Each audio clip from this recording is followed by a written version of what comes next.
பிரபல ராப் பாடகர் வேடன் மீது இளம் பெண் மருத்துவர் பாலியல் புகார் அளித்திருக்கிறார். இது தொடர்பாக அவர் மீது வழக்கும் பதிவு செய்யப்பட்டிருக்கிறது. மேலும் விவரங்களை செய்தியாளர் பிரசாத் வழங்க கேட்கலாம். பிரசாத், வணக்கம். முழு தகவல்களை சொல்லுங்க.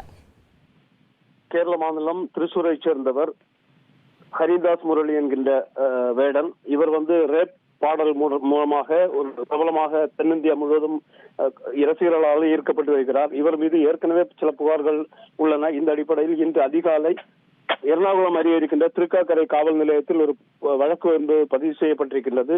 கோட்டயம் பகுதியைச் சேர்ந்த இளம் பெண் மருத்துவர் இவர் 2021ஆம் ஆண்டு முதல் 23ஆம் ஆண்டு வரை பல்வேறு முறை பல்வேறு இடங்களுக்கு அழைத்து சென்று பாலியல் பலாத்காரம் செய்ததாகவும் தன்னை திருமணம் செய்வதாக கூறி ஏமாற்றியதாகவும் கூறி அவர் புகார் அளித்திருந்தார். அந்த புகாரின் பேரில் இவர் மீது ஐபிசி பிரிவு 376 கிளாஸ் 2N பிரிவின் கீழ் வழக்கு பதிவு செய்திருக்கிறார்கள். தொடர்ந்து அவரை தேடி வருகின்றார்கள். ஏற்கனவே இவர் மீது வனத்துறை ஒரு வழக்கு பதிவு செய்திருந்தது. சிறுத்தை பல்லை வைத்திருந்ததாக அவரிடம் பறிமுதல் செய்ததோடு அவர் மீது வழக்கு பதிவு செய்து 2 நாட்கள் வனத்துறை காவலில் வைத்திருந்தது.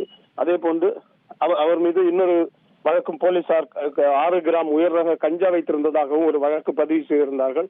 இவ்வாறான ஒரு பிரபல பாடகரான ராப் பாடகர்களுடைய மீது வழக்கு பதிவு செய்திருப்பது ஒரு பரபரப்பை ஏற்படுத்தி இருக்கிறது. தகவல்களுக்கு நன்றி பிரசாத்.